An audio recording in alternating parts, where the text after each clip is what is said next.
ఈనాటి టాపిక్ జన్మ జాతకం నుండి ఒక ముఖ్యమైన అంశాన్ని పరిశీలిద్దాం. సంతానం సమస్యలు గురించి. 1. నవాంశలో 5వ భావము, 2వ భావము, 7వ భావము అధిపతులు అశుభ గ్రహాలతో కలిసి ఉన్న దృష్టి ఉన్న ఆ అధిపతులపై సంతానం ఉండదు. 2. బృహస్పతి లగ్నాధిపతి, 7వ భావాధిపతి, 5వ భావాధిపతి బలహీన పడితే కూడా, వీక్ అయితే కూడా జాతకులకి సంతానం ఉండదు అని చెప్పచ్చు. ఇక్కడ వీక్ బలహీనం పడటం అంటే అశుభ గ్రహాల దృష్టి అయినా కానీ 0 నుంచి 3 డిగ్రీల లోపు ఉన్న ఆ గ్రహము ఆ రాశిలో 27 డిగ్రీల నుంచి 30 డిగ్రీల లోపు ఉన్నాగా ఆ గ్రహం వీక్ అయినట్లు చెప్పబడింది.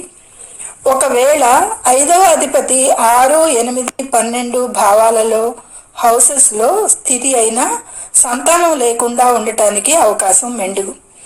5వ అధిపతి కేంద్రాలలో కోణాలలో కనుక స్థితి అయితే సంతానానికి అనుకూలం ఆ అమరిక.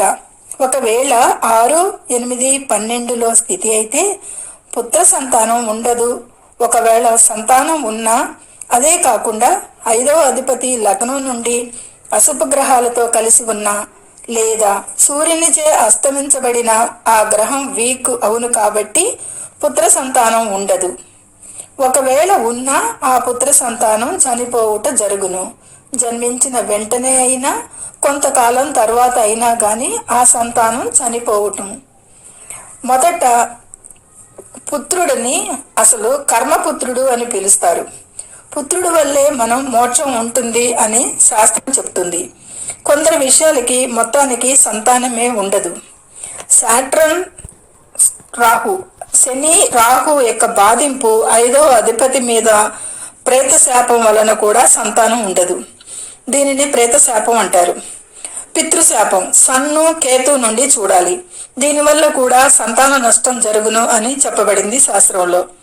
శని 5వ స్థానాధిపతితో కలిసి చంద్రుని దృష్టి లేదా చంద్రరాహు దృష్టి కలిగి ఉన్నా సంతానం చనిపోవును. దీనినే సర్పదోషంగా చెప్పబడింది.